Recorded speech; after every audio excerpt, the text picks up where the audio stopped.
అందరికీ నమస్కారం. రక్తహీనతకు బలానికి ఈతపళ్ళ షర్బత్. ఇవి ఈతపళ్ళు, బెల్లం, మిరియాలు. ఈ పండు లోపల గుజ్జు ఎక్కువ ఉండదు, చాలా కొంచెం ఉంటుంది.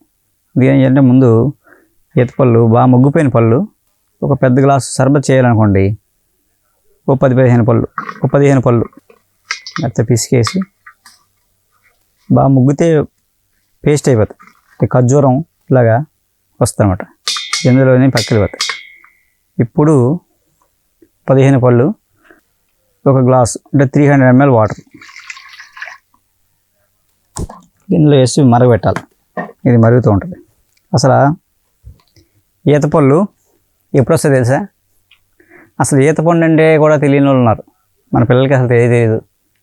ఈతపండు అనేది ఒకటి ఉంటుందని, ఈత చెట్టు అని కానీ తెలియని వాళ్ళు చాలామంది ఉన్నారు. ఖర్జూరం గురించి అందరికీ తెలుసు. ఎంత పిల్లలు చెప్పేస్తారు ఖర్జూరం గురించి. ఖర్జూరం ఎక్కడ పండుద్ది? ఏడారి ప్రాంతంలో పండుతుంది. అరబ్ కంట్రీస్ అక్కడ పండుద్ది. విపరీతమైన వేడి ప్రదేశాల్లో ఖర్జూరం పండుద్ది. మనకు కూడా ఈత చెట్టు అంటే నేచర్ యొక్క గొప్పతనం. అది ఏ ప్రాంతంలో వాతావరణానికి ఎలాంటి ఇబ్బందులు వస్తాయో అది కలక్కండా ఉండడానికి ఆ సీజన్లో ఆ పదార్థం మనకు అందించింది అనమాట. అలాగే వేసవికాలం ఈతపళ్ళు వస్తాయి. వేసవికాలంలోనే అంటే ఏంటి, ఈతపళ్ళు తింటే చలవ చేస్తుంది. ఈ వేడిని తట్టుకోగలమాట. వడగాల్పులు తగలకుండా ఉంటాయి. అందులో ఈతపండులో మనకి ఇక్కడ ఏం కావాలి, మనకి అందరికీ ఏమైనా ప్రాబ్లం ఏంటంటే విటమిన్స్, మినరల్స్, అలాగే బ్లడ్ డిఫిషియన్సీ ఇవి ఉన్నప్పుడు ఈ ఈతపండు మామూలుగా మనకి మోషన్ ప్రాబ్లం కూడా ఉంటుంది. సమ్మర్లో వేడి చేసి చాలామంది మోషన్ అవుతుంది. అందుకని ఈ సీజన్లో ఈతపళ్ళు వస్తాయి.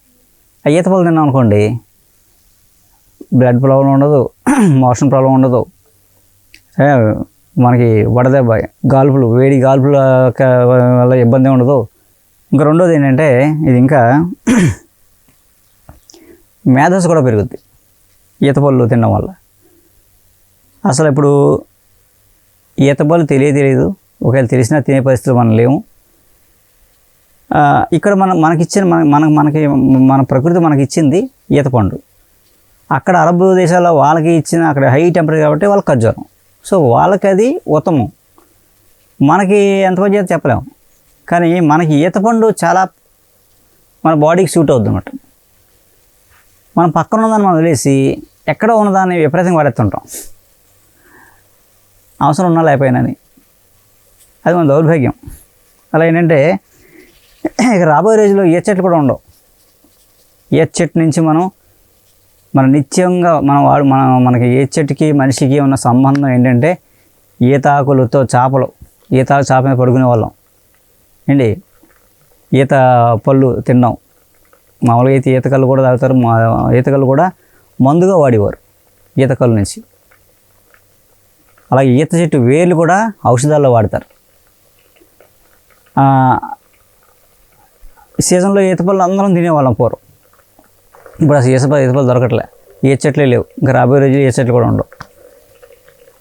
ఎక్కడో పుట్టిన ఖర్జూరానికి ఉన్న డిమాండ్ మన పక్కనే ఉన్న ఈతపళ్ళకి లేదు. అది మన పరిస్థితి. అది ఏంటంటే ఏ సీజన్లో ఏ ఫ్రూట్ వస్తుందో ఆ ఫ్రూట్ తినడం ఉత్తమం. ఎప్పుడు ఏ ఫ్రూట్ అయినా మన చుట్టూ మన పరిసరాల్లో మన దగ్గరగా పండే పళ్ళన్నీ మనకు బాగా పనిచేస్తాయండి. మనకు దూరంగా ఉన్నాయని ఎప్పుడు మనకు పనిచేయవు. ఊరికే టేస్ట్ ఎంజాయ్ చేయడం తప్ప అదే దానిలో ఏదో ఉంది మనకు వచ్చేస్తంటే ఎప్పుడు రాదు. బాగా మరిగింది, భలే వాసన కూడా మంచి కమ్మగా ఉంటుంది. 15 ఈతపళ్ళు, ఒక 300 ml మంచినీళ్ళు, ఒక 3 చెంచాలు బెల్లం, ఓకే, ఒక పావు స్పూను మిరియాల పొడి, బెల్లం కరిగే వరకు ఉంచి, అంటే ఇది అప్పటికప్పుడు తాగేసేది అనమాట. కన్నాలు ఎందుకు పెట్టామంటే దాంట్లో తొక్కలు వస్తాయి కదా, ఆ తొక్కలు కూడా తాగొచ్చు అనమాట. తొక్కలో కూడా ఔషధ గుణాలు ఉంటాయి. ఇది వేడివేడిగా తాగక్కర్లేదు, చల్లారిపోయాక తాగొచ్చు. చల్లగానే తాగాలి. మనం ఏవో మిల్క్ షేకులు, ఆ షేకులు, ఈ షేకులు తాగుతాం, అవన్నీ జబ్బులు చేస్తాయి. మనకు అందుబాటులో మన చుట్టూ ఉండే వాటిని మనం వదిలేసి ఏవో కొత్త వాటికి అట్రాక్ట్ అయ్యి మనం జబ్బులు తెచ్చుకునే కన్నా మన అందుబాటులో ఉన్న వాటిని, ఎందుకంటే ఈ ఈ ఈత పళ్ళు గురించి మనకి ఇప్పుడు తెలిసిందనుకోండి, మనం వాడతాం, మన తర్వాత తరం వాడతారు. నేచర్ని ఎలా కాపాడతామంటే ఈత పళ్ళ గురించి మనకు తెలిసింది కదా, ఇప్పటికే చాలా ఏ చెట్లు అయిపోయాయి. కాబట్టి అందరూ ఈత పళ్ళు వాడడం మొదలెట్టారు అనుకోండి, ఉన్న చెట్లని వాళ్ళు కొట్టడం ఆపుతారు. తర్వాత ఏ చెట్లు పెంచడానికి కూడా ప్రయత్నం మొదలవుతాయి. అలా మనం నేచర్ కాపాడడం కూడా అవుతాం. కానీ ఈత పళ్ళు యొక్క విశేషం అందరం తెలుసుకొని అందరం వాడడం మొదలెడితే ఈత పళ్ళకి డిమాండ్ వస్తుంది, ఏ చెట్టుకి డిమాండ్ వస్తుంది. సో ఫైనల్గా జరిగేది ఏంటంటే ఏ చెట్లు మళ్ళీ బతుకుతాయి. ఓకే, అందరికీ నమస్కారం. అందరికీ నమస్కారం. నా పేరు శారద. నేను రాజమండ్రి నుంచి వచ్చాను. 8 సంవత్సరాల క్రితం రాజమండ్రిలోని ధ్యాన జగతిలో గురువు గారు అక్కడ మెడిసిన్ ఇచ్చేవాళ్ళు. అప్పుడు పరిచయం అయ్యారు. అప్పటి నుంచి గురువు గారి దగ్గర మెడిసిన్ వాడుకుంటున్నాము. నడుము నొప్పికి తగ్గిపోయింది. ఇప్పుడు అంతా బాగానే ఉంది. సార్తో పాటు ఈ నైట్ ఈ క్లాస్లో పాల్గొనాలని చెప్పేసి వచ్చాము. నా పేరు శ్రీలక్ష్మి.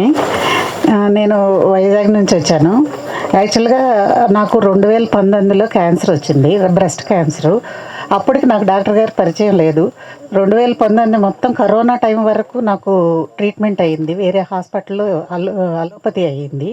తర్వాత పోస్ట్ క్యాన్సర్ ఎఫెక్ట్స్ వస్తుంటే క్యాన్సర్ తర్వాత ట్రీట్మెంట్ అయిపోయిన తర్వాత వచ్చే ఎఫెక్ట్స్కి నేను డాక్టర్ గారి దగ్గర నాకు అప్పుడు ఒకళ్ళ ద్వారా తెలిసి నేను వచ్చాను. వచ్చిన తర్వాత నేను ఒక 6 months డాక్టర్ గారి మందులే వాడాను.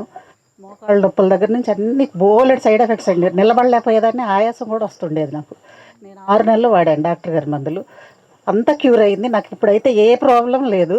నేను డాక్టర్ గారి దగ్గరికి ఇప్పుడు ఎందుకు వస్తానంటే ఊరక నేచర్ క్యాంప్కి ఊరక ఎంజాయ్ చేయడానికి మాత్రమే ఇప్పుడు వస్తున్నాను.